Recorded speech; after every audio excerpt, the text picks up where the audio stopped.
Bienvenue sur Bulle de Bonheur, le podcast pour prendre le temps d'être heureux. Je suis Raphaëlle Defoucault, chercheuse inconditionnelle de Bulle de Bonheur. Ce podcast est propulsé par 2 minutes de bonheur et publié tous les jeudis. Aujourd'hui, nous allons inspirer et expirer dans cet épisode 217. Nous allons explorer les secrets pour bien respirer et comprendre les transformations incroyables qu'elle peut apporter à votre bien-être physique, mental et émotionnel. Avant de pouvoir libérer le pouvoir de votre respiration, parlons d'Emma et de Thomas. Alors, Emma apprécie la spontanéité et l'expression artistique, tandis que son conjoint Thomas aspire à la prévisibilité et à l'ordre.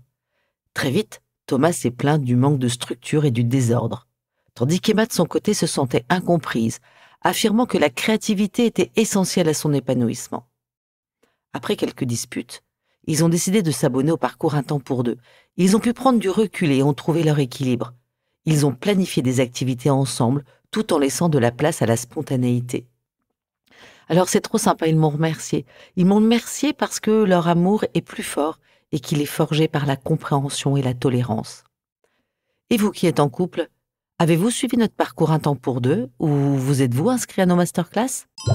Oh là là, mais qu'est-ce que ça me chicote! Quand j'ouvre mes emails, je sens mon souffle court. Mes épaules montent, je me sens en apnée. Si je me pose, que je ferme les yeux et respire lentement, je sens que j'arrive à me calmer et à reprendre le contrôle. Je m'entends très souvent conseiller à mes fils quand ils font une crise de larmes ou de colère de respirer. D'ailleurs, à l'école, la maîtresse leur conseille de suivre le contour de leurs mains en inspirant lorsqu'ils montent vers le haut de chaque doigt et en expirant à la descente. Et que dire de cette mode omniprésente du yoga qui nous recommande de réapprendre à respirer ? Force est de constater l'ampleur et l'efficacité de ces pratiques du souffle. Pourtant, ça me chicote. Je respire sans y penser. Comment se peut-il que cela influence autant mon bien-être ? Quels bénéfices en tirer et comment bien respirer ? Comment bien respirer ? Alors j'avoue, un titre un peu bizarre, non ? Parce que respirer, c'est banal, c'est automatique, c'est juste nécessaire, alors pourquoi en faire un sujet ? Alors je voudrais commencer par revenir au fonctionnement biologique de la respiration pour vous expliquer en quoi c'est un super pouvoir. Alors oui, comment respirons-nous ? Sans que nous en ayons conscience, nous respirons en moyenne 12 à 15 fois par minute et jusqu'à 40 à 50 respirations par minute lorsque nous faisons un effort. Mais alors comment ?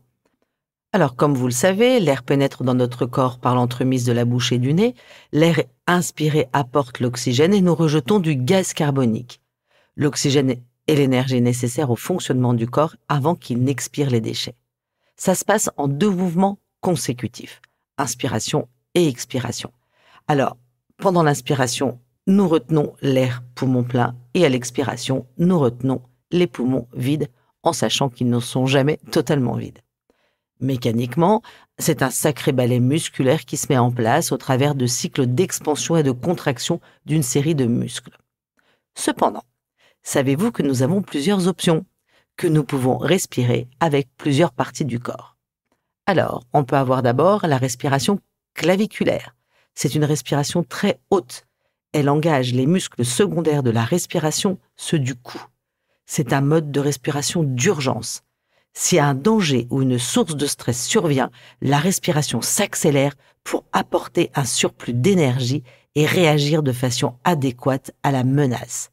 Cette respiration est assez superficielle. Les personnes hyper stressées ont tendance à ne respirer que comme ça. Deuxième type de respiration, la respiration thoracique. C'est la plus commune. Elle apporte l'énergie nécessaire aux différentes activités habituelles de la journée. Elle se situe au niveau de la poitrine et ne remplit les poumons qu'à moitié. Nous l'utilisons souvent pour le sport, les efforts et le mouvement car elle libère les muscles du tronc. Et enfin, la respiration abdominale ou diaphragmatique, la plus profonde. Elle se situe au niveau du ventre.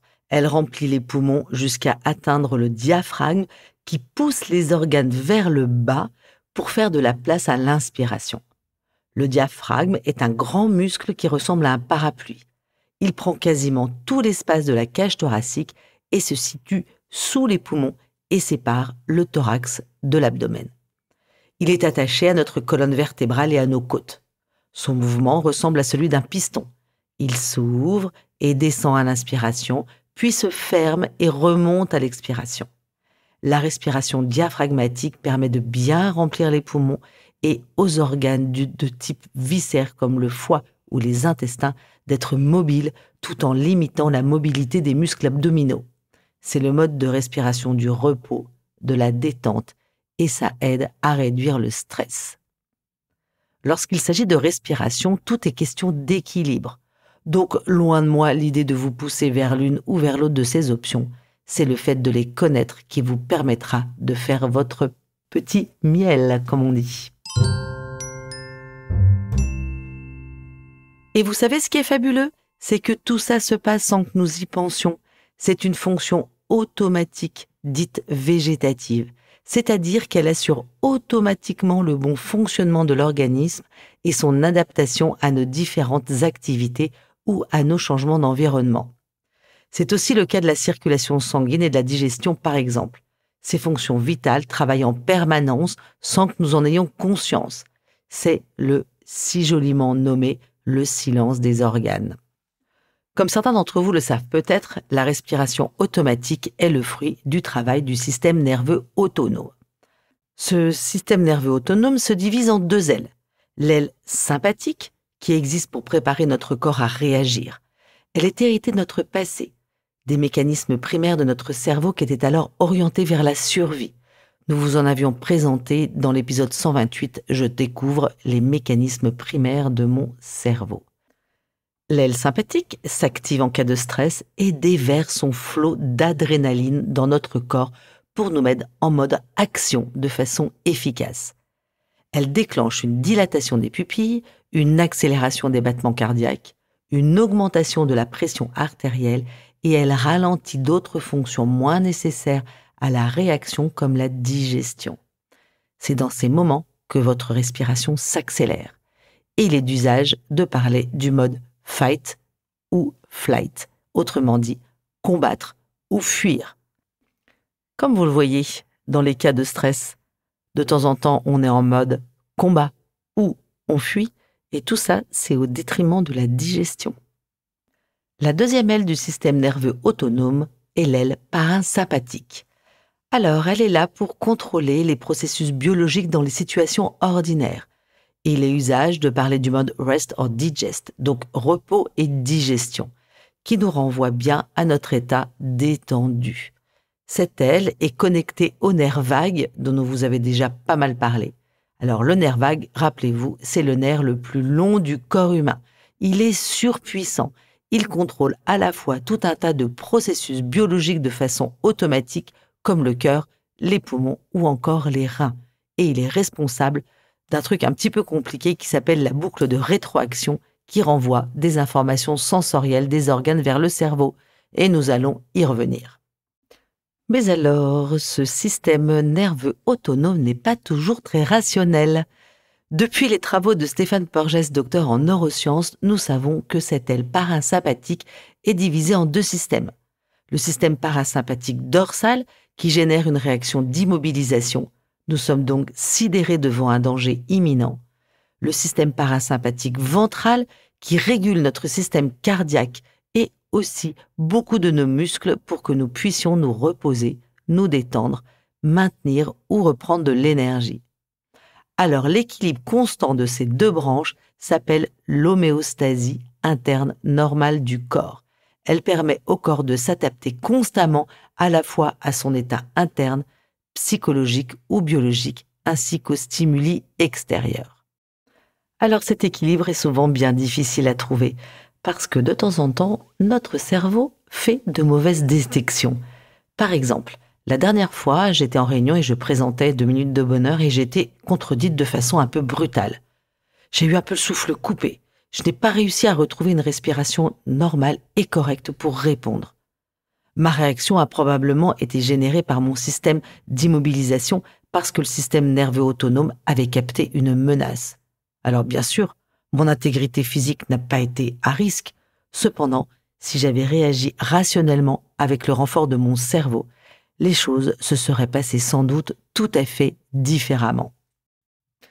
Bon, ça fait beaucoup de science et vous avez peut-être sans doute l'impression que nous nous éloignons du sujet, c'est-à-dire de la respiration. Alors j'y reviens. Je vous ai parlé de la boucle de rétroaction entre les organes et le cerveau. L'un des moyens d'envoyer des signaux au système nerveux autonome réside dans les variations de la fréquence cardiaque qui sont elles-mêmes connectées à notre respiration. Lors de l'inspiration, le cœur s'accélère, la fréquence cardiaque augmente, le système parasympathique est inhibé, ainsi que son grand chef d'orchestre, le nerf vague, et c'est le système sympathique qui prend le relais. Alors que dans l'expiration, l'inverse se produit, les battements du cœur ralentissent, le nerf vague et le système parasympathique sont stimulés. Et c'est ici que ça devient intéressant.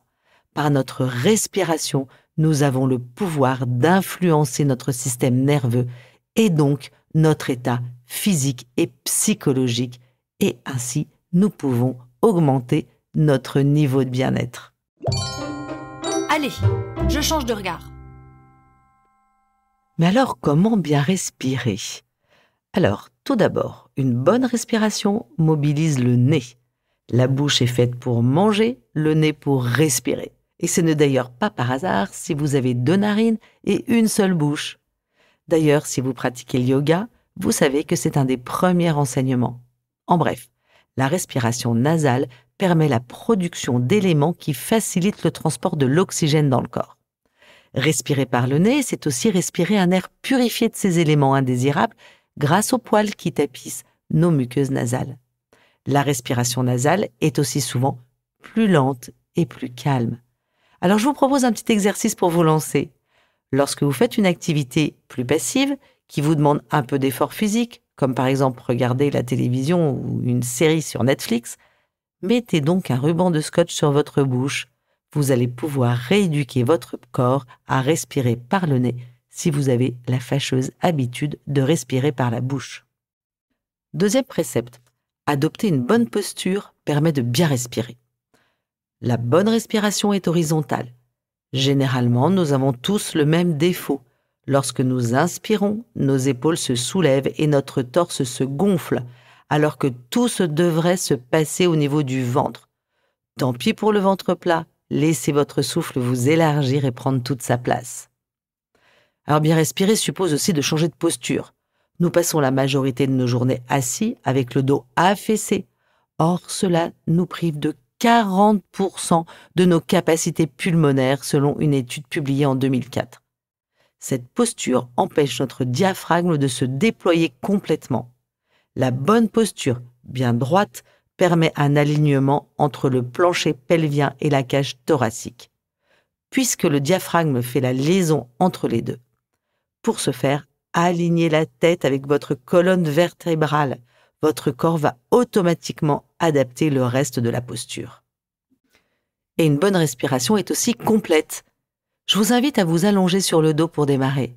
À l'inspiration, gonflez le ventre et la cage thoracique, mettez une main sous vos côtes et l'autre sur le nombril, vous allez les sentir se soulever en même temps. Lorsque l'inspiration a bien envahi le bas du corps, elle peut se terminer dans la poitrine. Voilà, c'est complet. À l'expiration, effectuez le chemin inverse, videz d'abord la poitrine, puis la cage thoracique et ensuite l'abdomen. Autre principe, le rythme respiratoire est important. Alors oui, pour bien respirer, ça suppose d'adopter un rythme respiratoire optimal, soit entre 3,5 et 6 respirations par minute, contre 6 à 10 pour vos enfants de moins de 10 ans. C'est ce qui est souvent appelé un rythme résonant, qui correspond à une synchronisation des rythmes du cœur, des poumons et du cerveau. La respiration basée sur ce rythme est la cohérence cardiaque, dont vous avez sûrement entendu parler, tant son usage, ses bienfaits et ses techniques ont été vulgarisés et développés ces dernières années. Le principe est simple. Prenez 6 inspirations par minute, donc inspirez pendant 5 secondes, puis expirez les 5 secondes suivantes. C'est ce qu'on appelle la respiration 5-5. Mais pour commencer, vous pouvez faire du 3-3, du 4-4 aussi. Alors dans cet état de cohérence cardiaque, vous êtes en harmonie. Votre système est à l'équilibre entre action et récupération. C'est une pratique qui s'invite même dans les salles de classe, car il a été démontré que c'est dans cet état que le cerveau déploie tout son potentiel d'apprentissage. La cohérence cardiaque permet aussi de réduire le stress et les chercheurs ont observé que les groupes qui la pratiquent connaissent une meilleure qualité des interactions entre les élèves. Avant de comprendre et de connaître tous les bienfaits de la maîtrise de son souffle, j'ai envie de terminer par les propos de Nicole Bordelot. Elle est conférencière québécoise, maître en yoga et auteure de plusieurs essais sur les bienfaits de la respiration. Et elle nous dit « Bien respirer, rien de plus simple, mais personne ne nous l'apprend. Pourtant, une bonne respiration est essentielle pour renforcer notre santé, stabiliser nos émotions, dissoudre l'anxiété, trouver le calme en soi et être plus libre intérieurement. » Voilà le joli programme qui vous attend dans notre épisode 218. Et hop, je me lance. En bref, si je résume, le super pouvoir de bien respirer, 1. Permet d'influencer notre état mental, 2. Améliore le fonctionnement de notre corps et nous rend plus résistants aux maladies, et 3.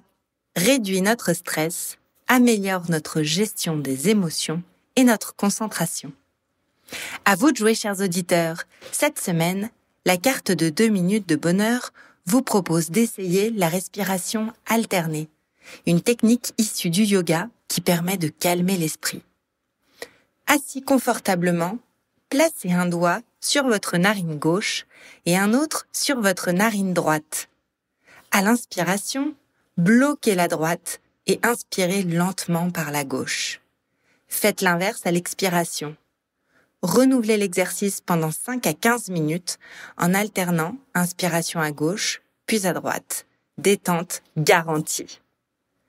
La petite mousse nous vient de l'immense réalisateur Alfred Hitchcock cette semaine, qui nous dit « La vie, ce n'est pas seulement respirer, c'est aussi avoir le souffle coupé. » Avec Bulle de Bonheur, prenez le temps d'être heureux. Merci pour votre écoute. Si vous avez aimé, dites-le nous avec 5 étoiles. Laissez vos commentaires et envoyez des bulles de bonheur à vos amis et partagez ce podcast. Inscrivez-vous à la newsletter en allant sur notre site 2 minutes de bonheur pour être notifié des prochains épisodes. C'est aussi très facile de nous trouver sur les réseaux sociaux, Facebook et Instagram. Il suffit de chercher 2 minutes de bonheur. Bulle de bonheur est propulsée par 2 minutes de bonheur, des outils pour créer du lien et prendre le temps d'être heureux.